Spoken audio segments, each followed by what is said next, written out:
Jina langu ninaitwa Meshak, ni katibu wa kanda ya Magharibi. Ninaosimamia mikoa ya Tabora, Katavi na Kigoma. Kama ambavyo tunafahamu, chama chetu kimekuwa kwenye operation ya no reform, no election, ambayo ilikuwa ikifanya mikutano yake katika maeneo mbalimbali ya nchi, ikianzia kanda ya Nyasa, baadaye kanda ya Kusini.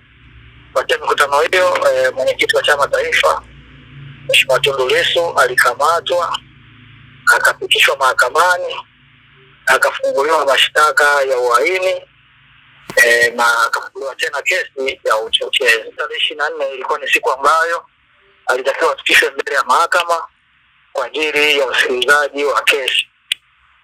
Jambo ambalo ni la ajabu ambalo linatokea, kuna mambo ya ajabu yametokea. Jambo la kwanza ni la kukamatwa kwa viongozi na wengine kupigwa. Tunao taarifa amekamatwa katibu mkuu Mheshimiwa John Mnyika afaya, lakini pia amekamatwa Mheshimiwa John Heche akiwa anakaribia katika mahakama. Lakini pia amekamatwa makamu mwenyekiti Zanzibar Saidi Mzee na naibu katibu mkuu Zanzibar Wakili Hali, ndio ambao wamekamatwa na wamepigwa, wamejeruhiwa, na wanachama wengine mbalimbali akiwemo vile vile mkurugenzi wa organization na uchaguzi John Pambaru, lakini pia aliyekuwa mweneza vijana Twa Mwepaya, wote wamekamatwa, lakini pia na mkurugenzi wa fedha Bwana Kitalika na yeye amekamatwa, akapigwa. Kwa hiyo kumekuwa na mambo yakiendelea ambao tunaendelea kuyafuatilia kwa karibu. Na pengine labda chanzo cha kukamata kwao polisi wanaeleza ni nini hasa, kwa sababu ukiona ilikuwa ni haki yao ya msingi kwenda kusikiliza kesi? Kimsingi kusikilizwa kesi ni haki ya katiba, kwa sababu hakuna sheria inayozuia mtu kusikilizwa kwa kesi. Tunaamini kabisa kwamba kesi inatakiwa isikilizwe na watu wasikilize kupitia kusikilizwa huko ili haki iweze vile kutendeka watu wakiwa wanaona.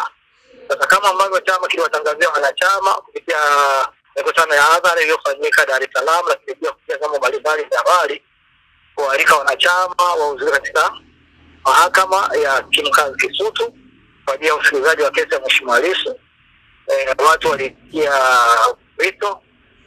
Sasa na polisi na wao tena wakaweka zuio. Kwa hiyo kukawa sasa na hali ya kupigana baina ya haki ya kikatiba ya watu kusikiliza kesi na mamlaka ya kipolisi ya kuzuia watu. Kwa hiyo chanzo cha watu kupigwa ni watu kwenda kwenye kusikiliza kesi ya Mheshimiwa Tundu Lissu. Na hakuna sababu nyingine ambayo inaweza kupelekea kwamba wao kuashiria kwamba walionyesha kitendo cha kihalifu mpaka polisi kuchukua mamlaka ya kuwapiga, sababu ni haki yao kusikiliza? Ili kuwepo hicho kitendo cha kihalifu, inabidi polisi waje wathibitishe hicho kitendo cha uhalifu. Ni kitendo gani kinafanyika, wapi, saa ngapi, nani amefanya. Kwa hiyo ni swala ambalo linahitaji ushahidi wa polisi na mwenye uwezo wa kuamua kwamba kweli hili ni kweli baada ya kwenda mahakamani. Sasa uwezo kutoka ukasema watu wanataka kufanya kitendo cha uhalifu, ulijuaje wanataka kufanya kitendo cha uhalifu, uliwakutana nini kinachothibitisha kitendo cha uhalifu? Tundu Lissu kugomea kusikiliza kesi yake kwa njia ya mtandao, hii ipo ni kweli? Ni kweli amegomea kusikilizwa kwa kesi yake kwa njia ya mtandao, kwa sababu kama utakumbuka kwamba ndio Mheshimiwa Lissu ana kesi mbili. Moja ya kesi ya kwanza ambayo ilikuwa inaanza hapo asubuhi saa 3 mahakama ya Kisutu, ndio ni kesi ambayo inaitwa kesi ya uchochezi, ambayo kimsingi alipewa dhamana kama mtu huru, lakini ukawa na kesi nyingine ya uhaini ambayo ilimweka ndani. Sasa kwa msingi wa uwepo wa mtu ambaye amepewa dhamana, tafsiri yake yuko huru, alitakiwa alete mahakamani. Wewe sema mtu yuko huru na amepewa dhamana alafu ukakata kumleta mahakamani. Kwa hiyo nimeshangaza. Kwa hiyo kweli amegoma, amesema anahitaji kesi yake isikilizwe katika mahakama katika uhuru na watu waweze kusikia. Kwanza kwa mujibu wa sheria za nchi hii, ili mtu uwe muhaini lazima uwe na kiapo cha utii, na hivyo viapo vinapatikana kwa watu wa polisi, watu wa jeshi, watu wa usalama wa taifa. Lakini pia huwa wafanya uhaini uwe unapanga kupindua serikali. Sasa ni nini na ni wapi alipanga Lissu kupindua serikali? Itahitaji jamhuri ithibitishe mbele ya mahakama. Kesi hii sio nzuri, haileti taswira nzuri katika zama hizi, katika ya leo, kwa sababu kwanza inaleta hofu. Kesi ya uhaini haitofautiani na mtu kufa kesi ya ugaidi.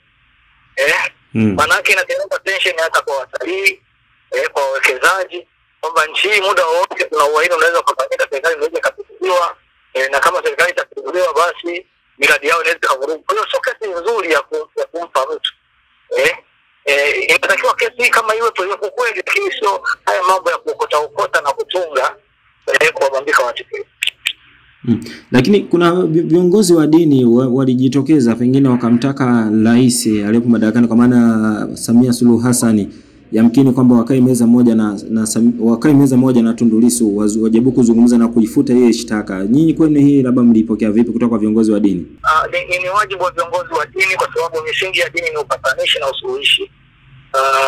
Wametoa kauli, wametoa maoni, wametoa ushauri kwa Mheshimiwa Rais wa Jamhuri ya Muungano wa Tanzania, Mheshimiwa Suluhu Hassan, wametoa ushauri kwake. Kwa hiyo ni wajibu wake kusikiliza.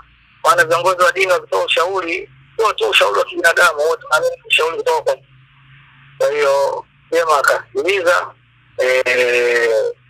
upande wa chama na wenyewe ukawa tayari sasa kukaa kusikiliza huo ushauri uliotolewa na dini, ili mambo haya yaishi kwa amani na tupenge taifa moja lenye watu wanaoheshimiana na kujadiliana.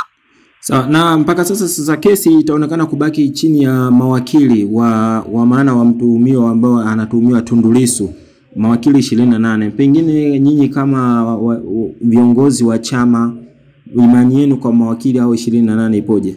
Kimsingi tunaamini mawakili waliopo wanaweza kupambana, lakini bado mawakili wanaendelea kupambana kwa hoja mbalimbali ili viongozi na wananchi na wanachama waweze kusikiliza kesi hiyo wakati inaendeshwa. Sisi tuna imani na mawakili ambao wamekeza na wamejitolea kuhakikisha kwamba